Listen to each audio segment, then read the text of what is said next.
Hello and welcome to a Saturday night edition of the Managing Madrid Podcast. This is your host, Kiyan, Sobhani, joined by Mehedi, Hassan tonight. And God bless you all. If you're listening to this, you are the 1%. You are the 1% that truly, truly cares not only to dedicate your Saturday night to watching paint dry at the Bernabeu, but on top of that, to dedicate what you're doing after the game to watch two people on the internet break down paint drying on a Saturday night at the Bernabeu. God bless everyone. God bless all the Madridistas who watch that. God bless the frontline workers on the ground like Ewan McTeer taking the 20-minute metro ride to the Bernabeu to cover that game as a profession. Although he did get treated to a glorious sunset, as he posted on Twitter. That was nice. To make matters worse, the worst sight you could have possibly seen was Kamavinga go off injured. Now, I don't know. Like, my hope is that we're overreacting because we're just kind of like in a pessimistic mode right now. I hope that we're overreacting and it's nothing. And we're recording this immediately after the game, so we don't know anything about what happened to Kamavinga. Is it serious? Was it a precaution? We might learn more during Carlo Ancelotti's press conference, which Ewan is at. So, probably halfway through the podcast, we'll catch up on Carlo's quotes as he's speaking, and hopefully Carlo will come out. Excuse me, I'm choking up about this news. Hopefully Carlo will come out and say, it's nothing, just a precaution. We were going to take Asensio out. We saw Kamavinga maybe got a heavy tackle. Like, we'll just take Kamavinga off just in case instead. That's the hope. We'll see. We'll see where it goes. Let's bring some positive energy to this podcast, Mehedi. How are you? Give us some good news, Hey, buddy. Kiyan. Yeah, so unfortunately, I don't have any good news either. I was doing okay. It's been a hectic work week, so I was chilling on my Saturday. The game was running on the background. I was checking tweets and stuff. Asensio scored a golazo and whatever. It was all good. But yeah, the moment I saw like Kamavinga in pain and the Real Madrid doctors trying to treat him, I'm not doing as well right now. Obviously, huge game coming up. We can obviously talk about the starting lineup, and I'm pretty sure we'll do about this game. There are certain things like this Kamavinga knock slash injury, whatever this is. I think this could have been avoided very easily. And right now we don't really have much except hoping that this doesn't lead to something worse. Well, especially considering that by halftime, Kamavinga had received three pretty heavy challenges. And, especially, the ESPN crew mentioned at halftime that, Getafe, might be okay with the draw. They might just continue to play conservative, although they were kind of more the aggressor in the first half and we were more the aggressor in the second half in terms of just the intensity offensively, the defensive line, the height of it, all that stuff. But especially after Asensio scored, Real Madrid go up a goal. Getafe all of a sudden now in a situation where they really desperately need points. I mean, they're in the relegation zone literally, and they need to get something from the game, right? And so they end the night on 34 points, tied with Valencia in the relegation battle. Valencia have a slight edge because of goal differential. And so all of a sudden they dropped the relegation zone. So why I'm bringing that up is because I was concerned that, okay, these guys are going to go from these heavy challenges to just playing really aggressive because they have no choice. They have nothing to lose. I would even go as far as to say, like, I would rather, if you use all your subs, just play with 10 men. Take Vinicius off too. I didn't get, like, I'm appreciative of the fact that Vinicius is so freaking good that he comes on and immediately the energy changes. He replaces Hazard, I think it was. And all of a sudden, you just go from this kind of like meh performance to, oh, there's like a clear superstar on the field who can just do whatever he wants and just cook Janae and just destroy everyone. It was fun from an entertainment standpoint to have him on the field. But I would rather suffer and fall asleep literally and miss the podcast tonight just because I was sleeping than see anyone get injured, let alone someone like him. So thankfully that didn't happen, but there was a second where when Kamavinga was limping, the camera cuts to Vinicius, who had also just kind of received a heavy tackle, like maybe a minute or two after, actually. And it starts to panic a little bit when I saw Kamavinga on the bench and the medical staff were around him and making sure everything's okay. Were you Yep. overreacting, Mehedi? Well, I think Kamavinga is a player of that quality. I think some overreacting is probably justified here. But I'd like to tackle this point from a different angle. So Getafe is the team with the third most fouls drawn in La Liga this season. If we go back like a couple of seasons back as well, I'm pretty sure we're gonna find them like in the top three, if not top five or whatever. So I have been vocal about this on my tweets and podcasts so many times. I even like wrote a big note on Twitter a few days ago, or I think last week, that Real Madrid has to come with better planning in these La Liga games. Doesn't matter if the league is over or not, because your season is not over. You have to come with better planning. So when you're when you're playing Getafe, which technically is a derby, it's a team from Madrid, and Getafe loves playing against Madrid. They're coming into the Bernabeu. They are the team that has the third most fouls drawn in the league. That I am, as a complete nobody, can just find it up on FB Ref with no issues at all with my random internet connection of my home internet connection. I'm pretty sure Real Madrid as a club has far better resources to analyze this before a game. You you just can't have players like Kamavinga, Vinicius, Kroos, Modric, these players playing significant minutes against this kind of a game where it doesn't really matter for you what the outcome of the game is, but Getafe are actually coming to get something out of the game. They're a very physical team and they will try to get something out of this game. Uh, they eventually did not, but God knows what happened with Kamavinga. So, see, these kind of like little oversights that have been happening in La Liga is part of the reason why we're 14 points, or I don't even know how many. I actually don't know. It could be 14 or more. How many points you're behind Barcelona right now in third place of La Liga. So I think it goes on to show that we don't really go into these La Liga games by putting as much thought as we obviously go into a Champions League game. And look what that got us. That is probably now jeopardizing. Well, La Liga is gone a long time ago. That is probably now, I wouldn't say jeopardizing probably, but it's hurting our chances. If Kamavinga is not playing against Manchester City, which we still don't know, we'll probably find out today or in the next couple of days. But if he's not playing, that definitely hurts our chances of progressing by significant margins. My question is, why would you even contemplate that risk when there's nothing to play for in La Liga? I agree with you. Especially with Kamavinga, because he started and he's been playing so many minutes anyway. And again, as I said before in the beginning of the podcast, he was suffering a bunch of heavy challenges.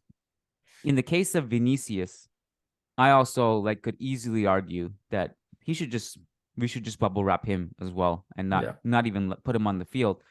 Ewan wrote on Managing Madrid. He also tweeted this, but he posted in his post game 3 questions, 3 answers piece that Vinicius' sub is a marketability kind of thing, like where there's a lot of fans who, unfortunately for them, and these I actually do feel sorry for these fans, by the way, because it's not cheap to book tickets and get to Madrid and then buy tickets to the game, all that stuff, who have probably planned this trip a long time in advance, not knowing La Liga was going to be over this early, and also not knowing, where we have to rest players before playing Manchester City in the biggest game of the season.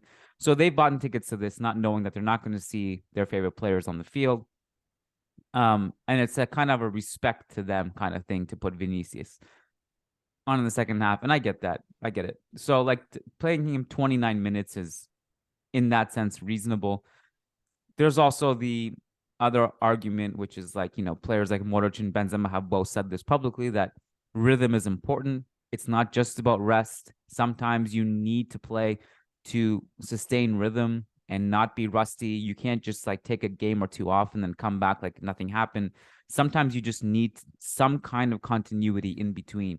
And so I understand that aspect of it too. But the Kamavinga thing definitely does worry me, no question. And as we said, hopefully we'll find out more. I have a question. Yeah, Ancelotti actually said, Okay. I have quotes like the Madrid accounts are putting that. He said, it's just a blow. He'll be fine. He's just 20 years old. It's okay. So I don't know what the age has to do with it, but yeah. I guess it just means he heals quicker. Yeah, I think we're gonna need some more detailed quotes whenever Ewan puts them, because this was just part of it. And like each like Madrid news accounts that are on Twitter, they actually translate it differently. And I don't since trust any they of them. Not a yeah, single yeah, one. they I when only when trust they what Ewan says. That's it. Or if I'm there myself listening to it. when they since whatever they translated, what Fede and that whole Jose Maria Gutierrez and Fede exchange after like Fede punched that Villarreal player. That was a Villarreal player, right? That Fede punched Yeah, after like Baena. however they translated that whole exchange. I don't trust them since then either. So yeah, I'll still wait for the UN There was quote. also a Lampard quote, which was recently misconstrued because I Yeah. was speaking to Lucas, was in the room when Lampard said that, and he was like, he did not say that. He was like, Yeah. it's like that just literally was completely not something he said.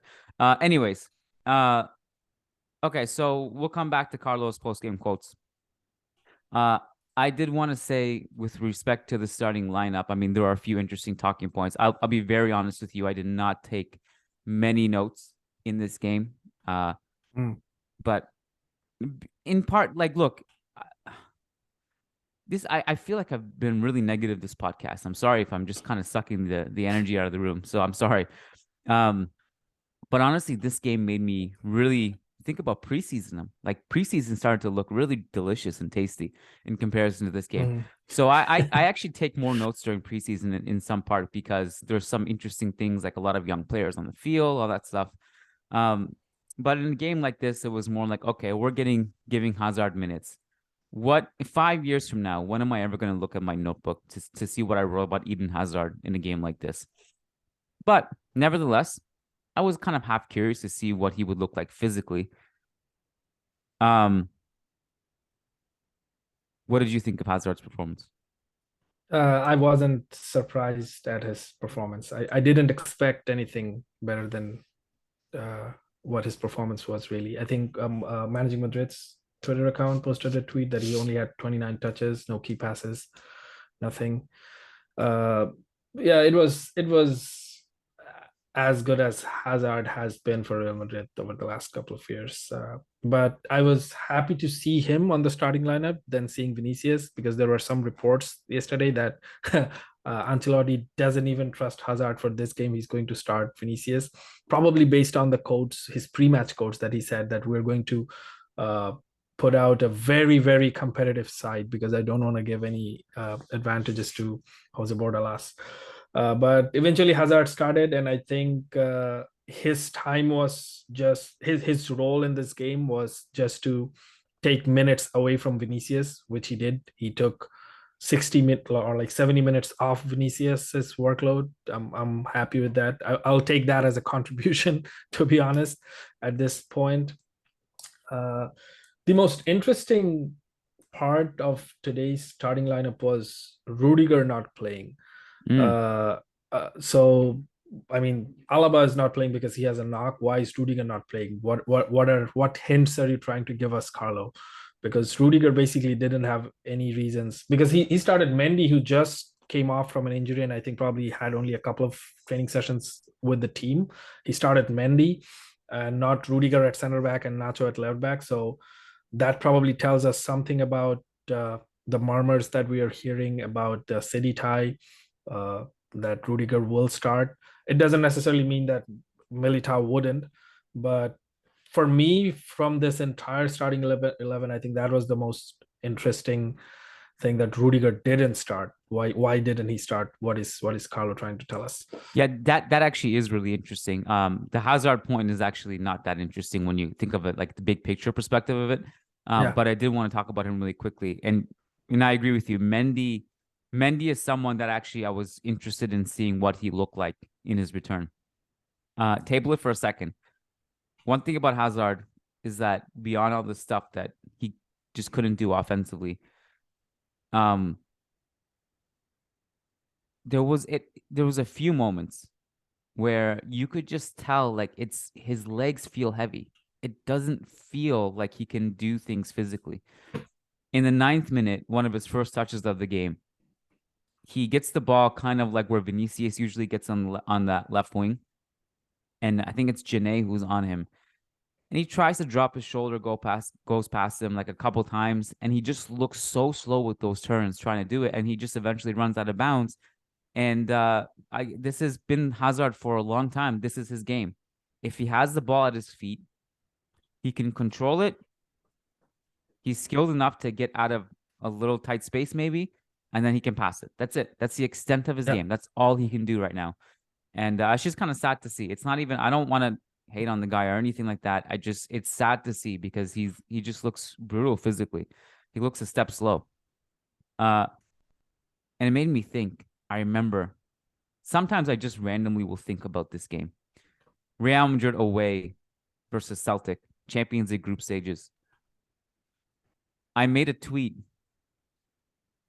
right before Hazard came in because I saw Hazard was coming in.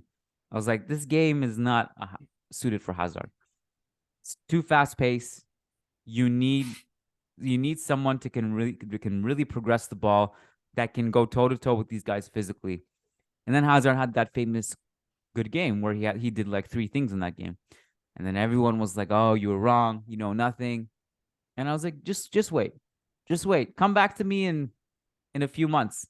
I don't know where those people are now in the tweets. I'm too lazy to go actually dig it up, but I can't believe there was actually a time in the season after that game where everyone was like, "He's back. This guy can actually change our season. New signing Hazard." No, he's not back. He's not coming back, guys. Mendy subbed at halftime, according to Guillermo of The Athletic. It was a premeditated sub, had nothing to do with injury. They decided before the game that Mendy was going to play only 45 minutes, the first half. So Mendy plays 45 minutes. What did you think of his performance? It was okay. I think I didn't necessarily like it. It was nothing otherworldly. With Mendy, we see it's always like he doesn't really underlap. He's usually overlapping, and he was actually basically tasked with his traditional overlapping fullback role. Uh, Seeing Mendy and Kamavinga interchange their positions a little bit, I think just out of habit now, because Kamavinga is playing left back so often. So when Kamavinga would go to the flank, Mendy would come inside for a bit. That happened a couple of times here and there, but I think apart from that, you see Mendy's performance now that if I like try to recall any significant moments, I don't really, probably I wasn't paying as much attention, but it was good to see him in a sense. Like I think physically he looked okay. I was also surprised that why is he taken off? Is it a relapse or anything? Physically I thought he was okay. He was pretty quick on his feet as well. One of Ancelotti's quotes is he thinks it's good news that Mendy is back, and so that's pretty much it. It was kind of strange that why is he playing this 45 minutes, why not 60 minutes, why not 30 minutes, why is he suddenly coming out against Getafe and playing 45 minutes like this? I think he could have probably been eased into it, but again, going back to that Rudiger point, since Carlo wanted to play Kamavinga in the midfield today and he didn't want to play Rudiger, there wasn't any other option for the left back because Nacho is playing center back. Probably he could have called up Vallejo, but then again, like he wanted a more competitive side to tackle this Getafe team. That's why he chose Nacho over, or like Vallejo. He didn't choose Vallejo over Mendy. Yeah, Mendy's performance was, I think it was okay. Nothing extraordinary or nothing too poor either. Poor Vallejo, he's been demoted from last year. Last year, when La Liga was over, he was playing quite a bit. We just haven't seen him much. Yeah. I thought Since that Mendy, Man City gladiator moment, like he's standing tall and every Man City player is on the ground. He's the ace in the sleeve for Wednesday. Yeah. Maybe Ancelotti's saving him. Complete curveball. I thought Mendy was okay. That's it. And I don't, like I'm not expecting much from him. But this is the problem. Even if it's not his fault, this is the problem. He misses a lot of time constantly, and then when he comes back, he needs time to settle back in, and that's just not going to cut it for Real Madrid. That's the unfortunate reality. Did I see enough to say that he's ready absolutely to be on the field with the season on the line on Wednesday? To be honest, no, not really. That doesn't mean he can't swing it, and he may very well play important minutes in that game, but nothing really wowed me today. He also, like, people said that he looked good defensively. I mean, he misread a couple long diagonals that they sent in behind him that Nacho actually kind of cleaned up for him. And so it wasn't the greatest Mendy cameo. The problem with him and what he will absolutely have to figure out, and the clock's ticking because he's not young, he has to stay healthy. Because the stop-start, this is very Gareth Bale-esque. Stop for a long period, come back, need time to get back into rhythm, match fitness, injury. It's a brutal start-stop. It's interesting. So the Rudiger point, I don't know, like, I'm almost 90%, 95% sure probably that whatever Ancelotti is going to do against City is premeditated. Like he has probably already decided it before this game. So I don't know how much this game means. Like if he looks at like Mendy's performance, maybe he needs to know where Mendy is at physically. But like for the most part, he's not really looking at this game as a tryout of sorts for Wednesday, I don't think, because this game just doesn't mean anything in that sense. But it is interesting that Rudiger rested. My prediction was Ancelotti just will not break up the Alaba Militao pair. He's very loyal to that. And I think Militao, despite a dip in form, he went through a dip in form last season too. He still stepped up in big games. So I'm not worried about Militao in that sense. But I do think Rudiger really made a case for himself to start, because that was the Chelsea Rudiger we saw. It was his best game of the season in the most important time of the season against the best striker in the world. So what that means for Wednesday, I don't know. Like, what's your hunch? Did Rudiger not playing this game kind of just tell you that Rudiger is actually going to play on Wednesday from the start?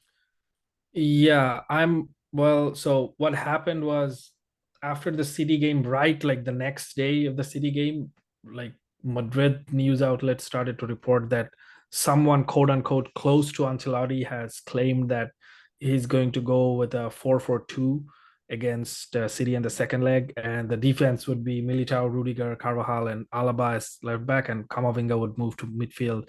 Either Rodrygo or Valverde is going to get dropped. So at that time, it sounded like that. Nah, he's not going to do that. Kamavinga, he'll play Kamavinga at left back anyway. So now it kind of started to fall in places, in place for me. He was probably thinking of doing that, because see, he rested Rudiger today. And Alaba is Alaba. out due to injury. Well, Alaba's injured. Alaba, is injured. He gave Kamavinga a head start at midfield, because Kamavinga hasn't played in midfield for a while. He has been playing left back for a while, so he started Kamavinga at midfield probably to get him a feel about that as well, because and he started Fede Valverde at right wing, because Valverde himself has also not played in right wing for a while because Rodrygo has been starting so much. So Valverde at right wing, Kamavinga at midfield, Rudiger drop. This kind of all aligns to that thought process that he's going to field that 11 against City. I think now, but Rodrygo also getting rest. Yeah. Oh, Rodrygo also getting. Oh, yeah. Rodrygo also getting rested. Yeah. Rodrygo probably getting rested just cause because if that 11 plays, either Rodrygo or Valverde have to sit this one, to start from the bench.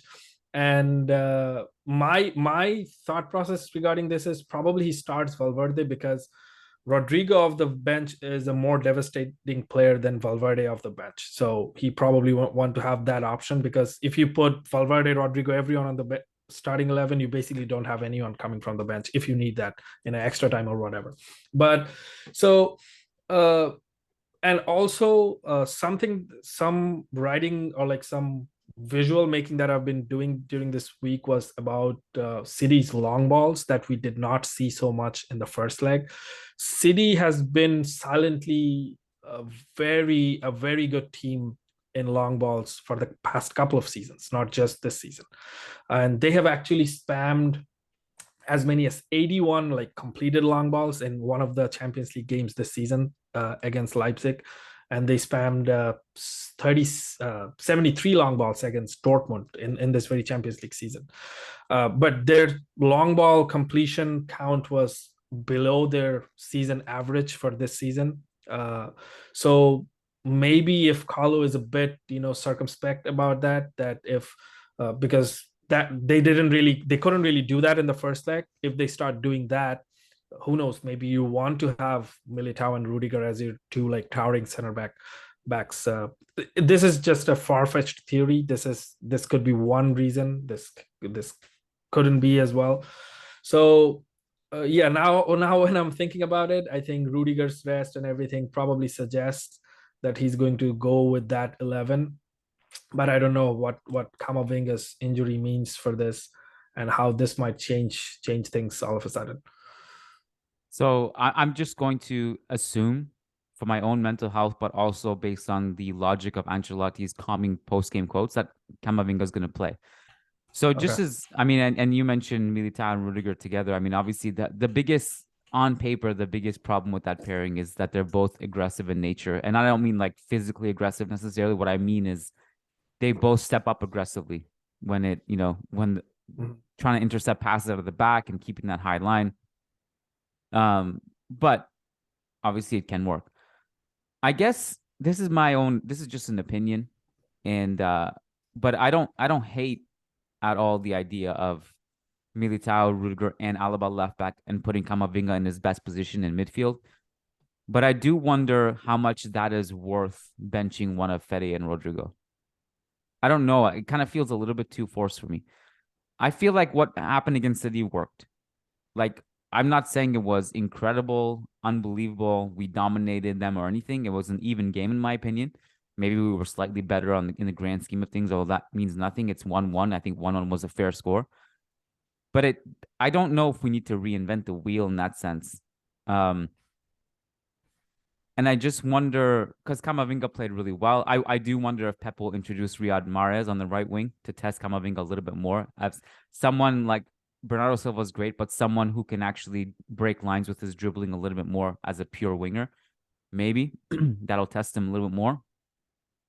But it can't go unnoticed that Rodrygo was awesome against City, really important. And I don't want him on the bench at all. I wouldn't like trade Alaba playing left back just to squeeze in Militao, Rudiger, and Alaba together and demote Rodrygo. I don't think that makes sense. So I don't want that to happen. I would rather just pick one between Rudiger and Militao if you have to, and just roll with pretty much the same thing, and then change things if you have to. But I feel like benching Rodrygo would just, City would love that. Like, I feel like if you ask Pep, like secretly, like, and he had truth serum, he would be over the moon if Rodrygo was on the bench. He would love that. Less attackers in transition, another attacker that you don't have to worry about, more bodies on Vinicius. I think that plays into City's hands if you bench Rodrygo. Yeah, and I was listening to you and Lucas in the mailbag, the Thursday mailbag, and I agree with Lucas that if need be, I would be fine with benching Valverde for this game, not Rodrygo. If you really want to do that with two center backs, I think Fede can come off the bench. And during this Champions League ties, Muller said something that Thomas Muller of Bayern Munich said something that I found really interesting, even though that didn't work in their favor in the end. When they were I think they were 3-0 down from the first leg. So Muller was saying before the second leg that we don't have to score 4 goals in the first 10 minutes in the game.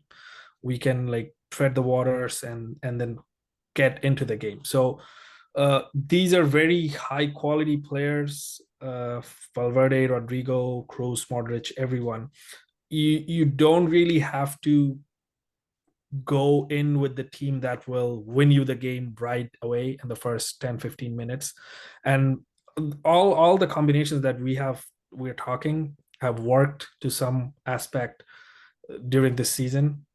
But I myself I'm just fine with the 11 that he played in the first leg. If you play that, I'm fine with that. But if you want to change up things and move Kamavinga into the midfield, I also think that Rodrygo should start and Kamavinga should, play in the midfield, and you can bench Fede Valverde for that, because Valverde he really struggled during the first half of that game. City can do that again, just isolate the channels that are fed into him, and if Fede Valverde is not really running with the ball, there was nothing else for him to do. So City can probably do that again. But Kamavinga's positioning is going to be a little bit different.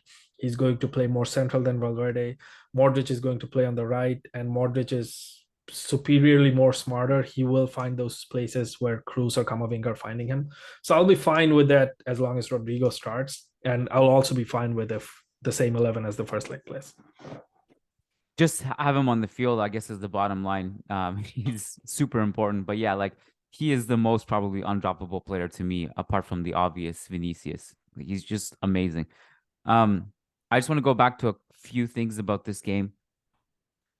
Kroos was amazing off the bench. He just came in and just started slinging these long balls, and obviously so important to getting that midfield going.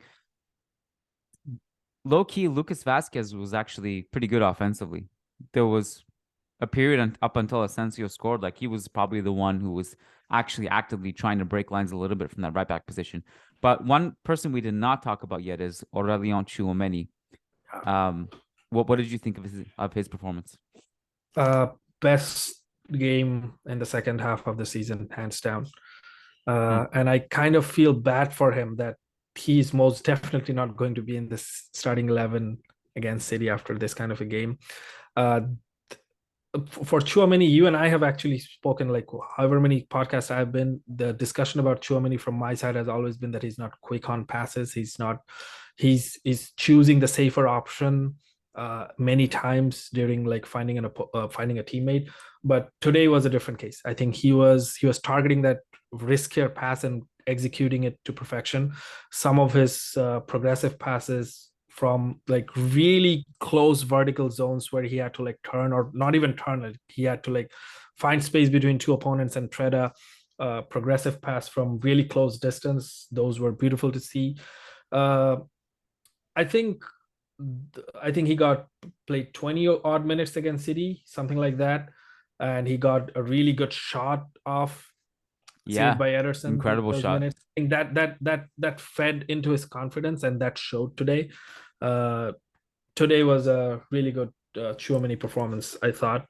But yeah, this is not going to get him into the starting 11 versus City. No, I think the starting 11 today had little to do with impressing anyone. It was just, it was not a tryout. It was just predetermined. But the point about the neat vertical passes, I mean, there was one where he had Ferland Mendy wide open on the left, and he looked them up, and I was like, oh, that should have probably just played that obvious pass. But then he played a through ball to Asensio instead, and I was like, oh, okay, you saw something that obviously I didn't. It's good for him to get going. He will get going. Yeah. Too talented not to. Okay, anything else that you wanted to focus on? Except for that great goal from Asensio again. That conversation that if 20 years later someone checks his goal catalog, they'll think he was a legend, man. Well, he officially now has his best statistical season of his career today. Oh wow, I didn't know that. Yeah, he's surpassed his numbers from 16-17 and 17-18. Yeah, Asensio. This is not a knock on him. A goal is a goal, but Asensio does that. He finds these goals practically out of nowhere. He tried this shot a couple of times before in this game as well. I think one time it went left of the woodwork, but yeah, it was a really nice weighted shot, and he found that. Vinicius's offside was so close. In a Pena group chat, we were talking about that Mariano should have released the ball a little bit Yeah. earlier, because you should, if there's one player that you should trust with that he's going to catch that ball with his speed, that's Vinicius. So you don't really have to wait that long. He could have just passed it sooner. Yeah, those were the only two things. And soon after the goal and that Vinicius disallowed goal, Kamavinga got injured, and I lost all interest in that game too. Yeah, the Mariano pass was too late. Also, that was the disallowed goal, right? Yeah. Yeah. I mean, also just a beautiful finish from Vinicius. Also made me annoyed too, because it would have highlighted another great piece of Tchouameni work. He wins the ball with a great challenge. Yeah. Eventually leads to Mariano delaying the pass to Vinicius. Also on Vinicius, I gotta say something, man. That guy, he's just so good. He's amazing, unreal. Arguably the best player in the world right now. Yeah, I think so. But this is the crazy thing, is that like you'll see how Real Madrid plays with and without him, and then you see how much damage he does, how much he does things that no one else in the world can do, and still you'll have people complain like, oh, he misplaced his pass, or like, or he overdid his dribbling, he was selfish. Just stop. It's like complaining about like, oh, the Hulk only saved 10 planets and not 11. Shut up. Like, this guy is doing things no one else in the world can do. You just take it, accept it, embrace it, and appreciate it. This guy is unreal talent. So happy he's here. Stop complaining about him. Exactly. And he's in that bracket. Like I keep telling this, that Vinicius, Haaland, and Mbappe are probably the only three players. Not probably, I think they are the only three players. They have like a group of their own now. You talk about the age. Mbappe is what, like 24. Vinicius and Haaland are like 22-ish. So when like there was this Ronaldo and Messi era, when like there were other really great players in the football world, but these two were like alien-esque, and they would do things of their own that no one else would do. Vinicius, Haaland, and Mbappe are players of three different profiles, but that exclusive club of, being the franchise player, this is like a favorite term of mine these days. Vinicius is Real Madrid's franchise player now, and it's kind of annoying that I think Vinicius doesn't get enough hype. He should be hyped even more. He gets less hype than how good he is. And quality players, game recognizes game. We saw like how Haaland and him were talking about after the game. We saw how he was hugging Kyle Walker and stuff. I'm pretty sure that has been discussed already. So he's that player now. We all know in our minds what player we are talking about. Vinicius is that player now. We have to treat him like that. Yep, he's been unreal, no questions. All right, so I don't know if I didn't check to see if Ancelotti said anything else interesting. Yeah, but he said the 11 versus City won't be the most important thing. The players on the bench will also be important. So, and before that, he said that it's clear no one has any doubts in their minds what the 11 against City is going to be. And he also said about Kamavinga that he's not going to train tomorrow. He's going to rest, and on Monday he's going to return to training. Okay, cool, sounds good. I have a question. What's Eurovision? I have no idea. I have no idea. Are you talking about the Pep quote? I have heard about. Is it a band? Is it something to do with basketball? Let me Google as well. Just like if you click on Eurovision trending on Twitter, it just shows people singing. Yeah. So I don't know if it's like something like a talent show, like something probably like what's that one with Simon as the judge and Paula Abdul, something like that. Yeah, America's it's probably something like America's Got Talent. Yeah, American Idol, something like that. Well, apparently, like the whole world is on hold watching this. Even the commentators on ESPN were like, "Oh, the second half, Real Madrid fans might watch the game more because Eurovision ended." So, like, I don't know. Pep was talking about Eurovision. And I was like, should I be proud that I don't know what it is, or should I be embarrassed? I don't know. For the longest time, for some reason, I've thought this has something to do with basketball. I think I confused it with the EuroLeague. Uh, yeah, I confused it with basketball. Yeah, apparently it's, I don't know, it looks like some kind of talent show. So yeah, I didn't, I vaguely remember this being a thing last year. At some point Eurovision came up during our game. So Yeah, I have to remember for next year. I won't care to remember, but yeah, I was like, I what is do want to Eurovision? add something about that like schedule congestion thing. I have started to get a little irritated whenever anyone talks about schedule now. And I have a reason for it. It doesn't matter because Florentino spoke about it after the Copa del Rey final. Real Madrid tried to move the Copa del Rey final because of the City game. Now Pep's talking about this. I think it was still relevant and worthy of talking about the schedule in 2020 when COVID first broke out and the whole football calendar just got messed up.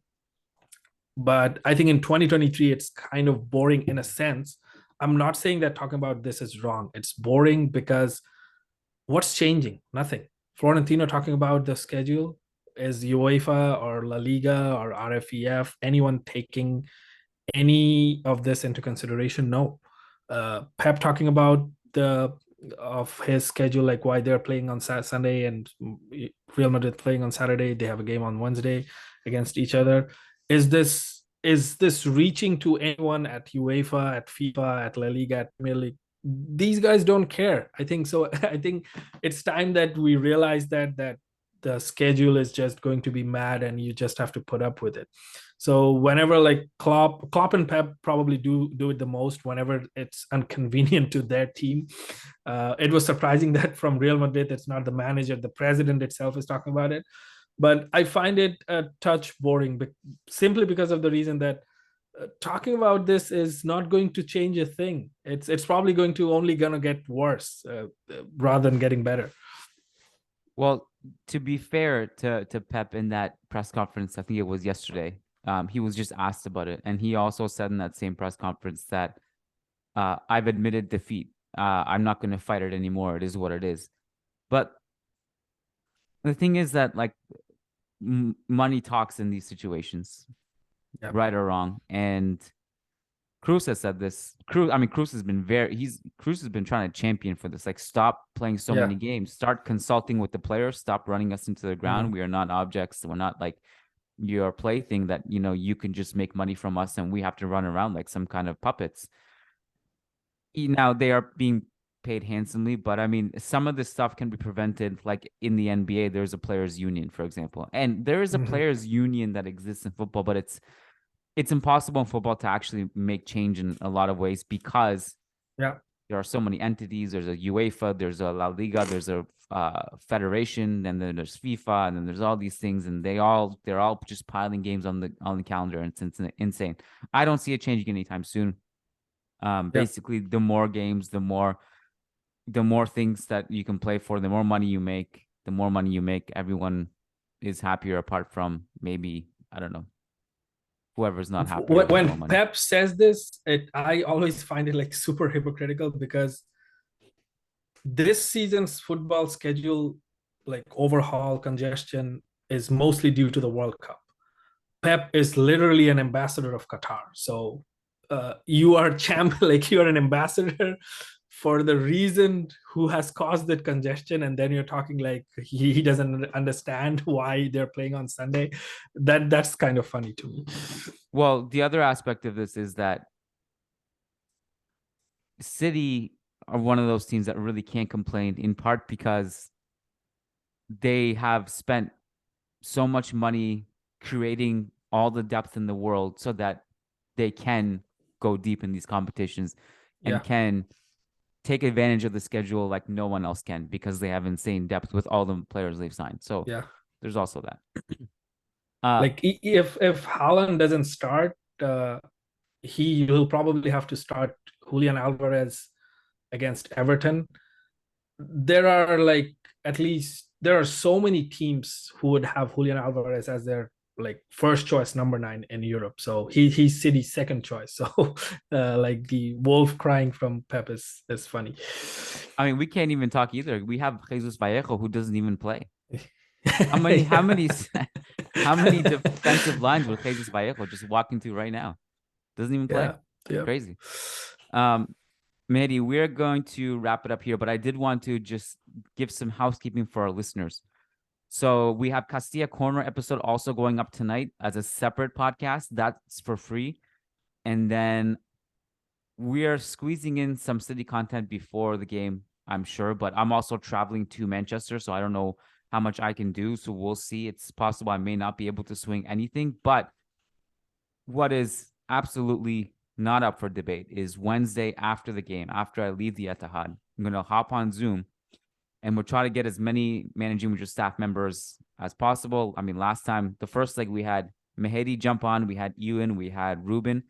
And on Wednesday, we've had some promises, possibly a return from Eduardo Alvarez too, from his wine cellar. I mean, if there's anything that could bring Eduardo back, is a win at the Etihad. And some other people. Sid will be back. So if you want access to that Zoom podcast, patreon.com/managing Madrid. I would also just get in now. Like, do it as you're listening to me say this. Don't wait until Wednesday night because you'll just be scrambling for the Zoom link and trying to find it and trying to figure out Patreon. That might take some time. So just do it right now and make sure you're a patron ASAP. Mehedi, we're also going to do patron shout outs on the call, okay? Because that saves me from doing it in a separate recording. So Mehedi's going to sit tight. Shout out to all of our patrons over on patreon.com/managing Madrid. Shout out in particular to our $10 plus patrons who not only get access to every single podcast we do and get guaranteed responses to their questions, they also get a specific shout out on the podcast. So shout out to these $10 plus patrons as follows: Brandon Alvarez, Willie Reed, Will Sousa, Way Paring, Wamik Jamal, Tobias Arroyo Botcher, Taleb Salhab, Tahmid Kalam, Sushank Damala, Sujai Wani, Somanchu Singh, Sheikh Hatiri, Sergio Arispe, Santos Solorzano, Samuli Justin, Samir Z, Said Mahad, Sai Mohan Sasi Kumar, Sad Omar, Rodrygo Balmaceda, Rishi D, Phoenix, Peter Powell, Paulo Fierro, Patrick Diafari, Oscar Barrera, Nico Laxo, Nicholas Moeller, Nick Ribeiro, Nelson Masariego, Naveen Babu, Ramesh Babu, Mowgli, MJ Diego, Michael Zinberg, Marin Myrtle, Matthew Atkins, Martin Ridman, Magnus Lext, Logan Stahl, Leon Stavronakis, Kunal Tilakar, Crystal Glass, Kevin Rivera, Jose Cruz, John Fernandez, Jeff Soa, Jason Fitz, Jacob P., Ian Marley, Howard, Graham Gerard, Gary Kohut, Frederick Rantakiro, Frederick Sundros, S.A. Davisito, Ernesto Gutierrez Vargas, Eloy Enriquez, Edward Sossman, Daniel Williams, Connor McMorrow, Christian Toft, Christian Acosta, Charles Williams, Brendan Powers, Brandon Stevens, Ashik Bashar, Arnab Mukherjee, Armand Gashi, Armando L., Anthony Tharp, Anirudh Singh, Andres Silvestre, Ananya Kumar, Alex Steiberg, Azaz Hussein, Adrian Rios, Adar Zelikovic, Adam Dorsey, Bella Chow, Varun, Ramtin Maghrur, Manaf Al-Haddad, Fabian Moreno, and Daniel Smith. Absolute legends. Thank you so much. I appreciate you guys all. Mehedi, thank you, man. We're going to count on you on Wednesday? Yeah, I think I'll try to make it. I'm working from home on Wednesday as well. I should be able to make it. Make it work, bro. Hop in whenever. Yep. All right, buddy. Great chatting. Thank you. Take care. All right. Thanks as always, Ken. Thanks, everyone. Bye.